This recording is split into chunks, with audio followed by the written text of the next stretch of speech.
case you don't know and you've just walked into a room full of people and you're a bit curious, we're here to talk about the NUS referendum that's going on in 8 weeks' time, but actually this is all very much about sort of getting information out there. And today, a few of us are going to talk about our experiences with the NUS. You're going to hear a few testimonials from other people who are very much pro-NUS. And then we're going to open up to a question and answer session as well. And then afterwards, if anyone's been excited and enthused by anything that we've said, we want to get you to sit down and discuss with us what inspires you and what you want to campaign on in terms of saying yes to NUS. Because we do very much want it to be a student-run, student-led campaign, and your voice is leading the debate. So to take you through what we're actually going to do today, we're going to do a few things. First of all, we're going to actually address sort of why are we here? Not here philosophically or sort of physically, but actually why are we having this referendum in the first place? Second, we're going to look at and discuss why we actually said no in the last referendum, and then actually address what's actually changed in the 2 years. What's the point in having the question asked again? And then we're going to move on to actually looking into the NUS and our experiences, and talk about why we're saying yes this time. We're going to look at busting a few of those myths that we've seen crop up on the internet and heard said in the last referendum, and then we're going to talk about what next and have a question and answer session as well. But first of all, it's very important to actually just set the scene and get everyone to understand actually why we're having this referendum in the first place.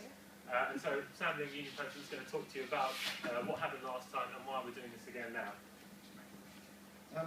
Okay, hi everyone, I'm Sam, and so just to outline kind of how we get to this point, why we're here, and what's been kind of the lead up to this referendum 2 years after the last. So the very short and blunt answer is we're here because the AGM said we should be here holding a referendum, but it might help to give a bit of background and rationale. At the AGM, I actually spoke up at AGM along with a number of students and a number of officers, and made the case for holding another referendum. So the last one was 2 years ago, and the one we hold now, really what we said was a lot has changed nationally in 2 years, a lot's changed internally in 2 years, and we've learned an awful lot more about the organisation as well. As well as the turnover of students, about 2/3 of students are brand new now, it was reasonable to ask the question again and engage in this debate based on all the changes and all the new students. This was decided almost unanimously at AGM with about 100-150 students. That was ratified at Union Council because we didn't quite hit the 250 student quorum. That's still a huge number of students, and an overwhelming majority, even if we had hit the 250, that wanted this to happen. So I'm going through my notes fairly inarticulately. What we found last time is we said no. There was quite a lack of understanding around the issue. It wasn't an overly sophisticated debate. It was the first time we discussed it in 8 years, and at the time I said it was really positive that we were engaged in this debate, but we really didn't get that far into the depth of the issue, depth of the discussion. We really talked about ID cards, affiliation fees, and the trading consortium. And from learning more as I've gone through my time as an officer, and from time moving on, there is so much more to the discussion and debate than that, which is what today hopefully is going to really explore, and I'm quite excited about that. It also wasn't the right time for SUSU. SUSU was undergoing quite substantial reviews of its staffing, of its structures, of its officers, and financially, SUSU was turning over a surplus of about £20,000. For a £7 million organisation, that is a worryingly small surplus. And over the last 2 years, we've all worked extremely hard to rectify that. And we're now looking at an operating surplus of close to £150,000. What that surplus allows us to do is be far more flexible and far more creative in investigating new opportunities for the Students' Union. So again, it makes it a much more comfortable time to discuss these issues, which is why at the time, 2 years ago, I campaigned against, and now I believe it's a good time to have the question again.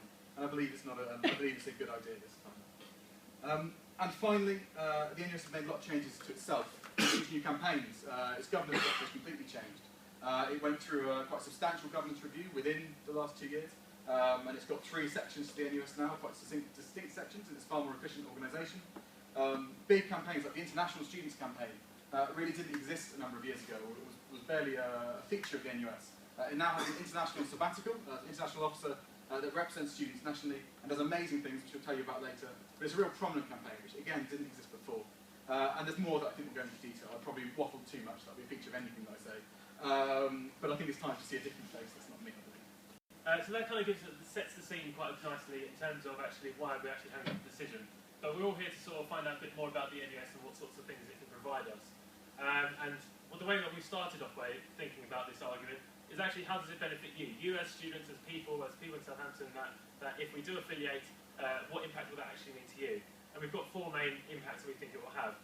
First of all, you may recognise the NUS Extra Card. It was a prominent issue of the last debate. It's not going to be a prominent issue of this debate, but we did want to highlight first of all that it does exist.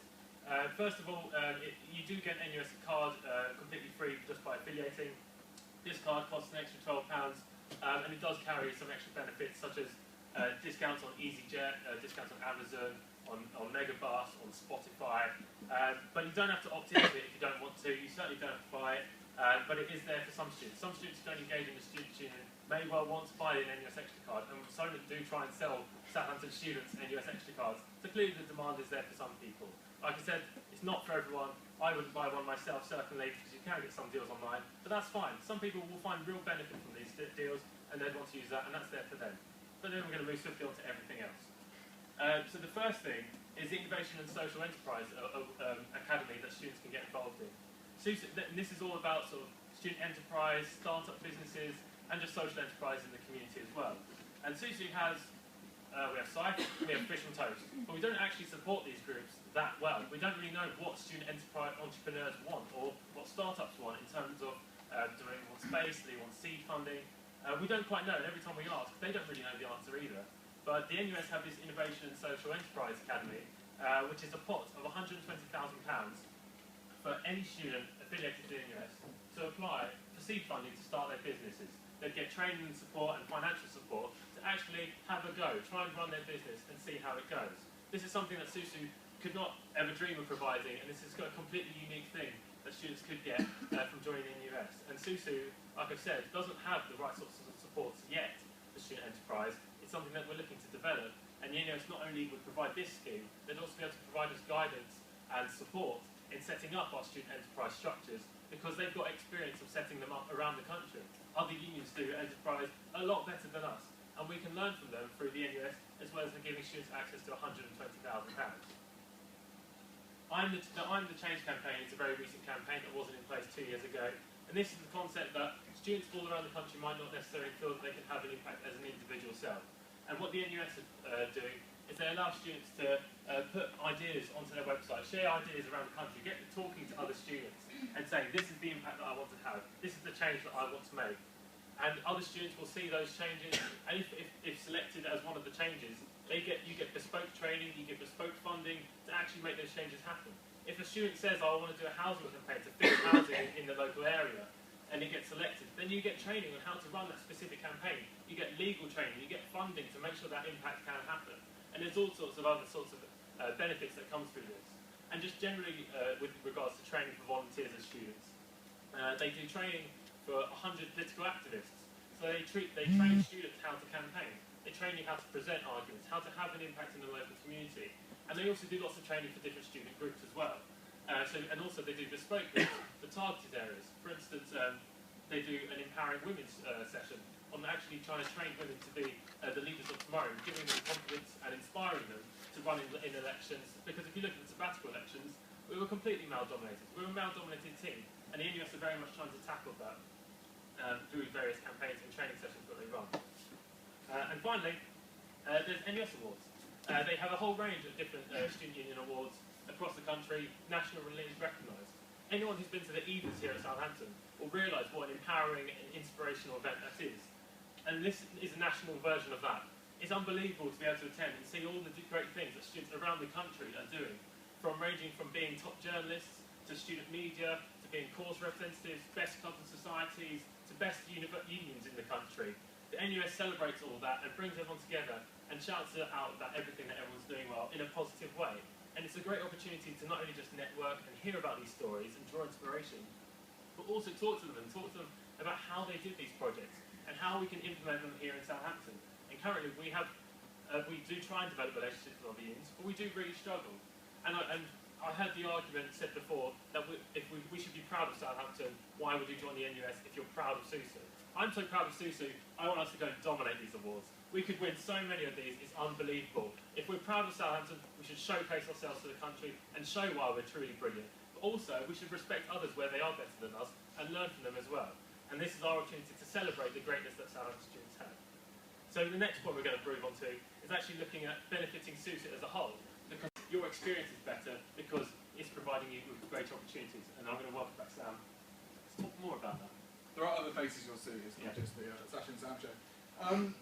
So this is more as an organisation and kind of embedded as well. So the first is the Officer Development Programme. So at the moment we train our sabbaticals in-house and we train our officers. Thank you, Sasha. And we support them with some training, but to be honest, it could go further and we could support them better. And there's not a lot that's bespoke. And there's so much more you could do to unlock our potential. We work hard, I promise you the officers do work hard and we do learn some great things. But what the Officer Development Programme does is take all the officers nationally. It's an opt-in, you don't have to take it, you don't have to do it. But you can go and get trained with all the other officers of your type. So all the presidents can get together and get trained, all the athletics union officers can get trained together, all the welfare officers, and learn the skills that are bespoke to their role. It also means that they can learn from each other, support each other, and build incredibly powerful networks. Now we have a few chances to meet with officers nationally, but the networks we build are actually quite weak compared to networks you would build by linking in with the other officers of your type.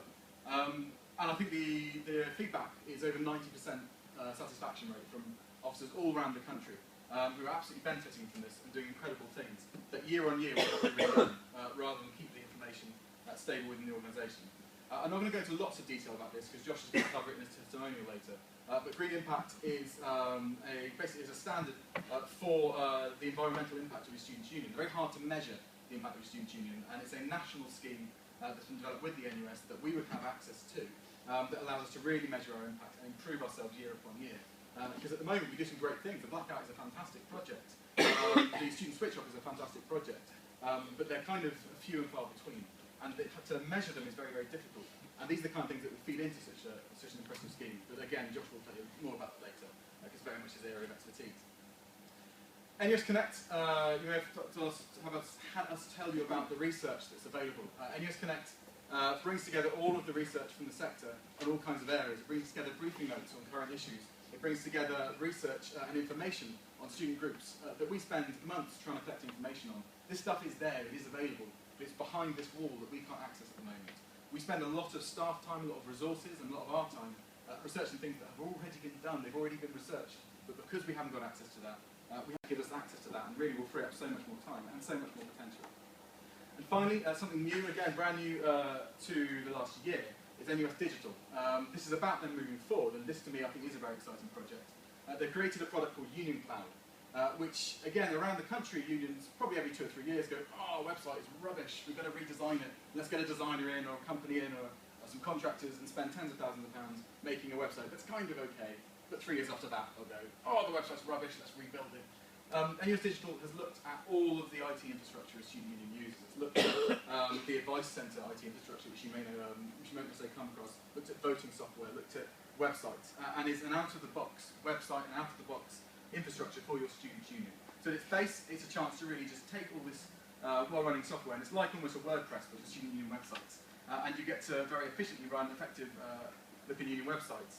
But on top of that, you get to contribute, because it is about community. This whole thing is about community. And if we can develop modules or aspects of student union infrastructure, if we develop a brilliant voting system, which we kind of have, we could then put that onto the marketplace. We can sell it to other unions, or we can contribute to the community, and really link them together. We can showcase the amazing work we do, but we can also save from repeating the same things again and again.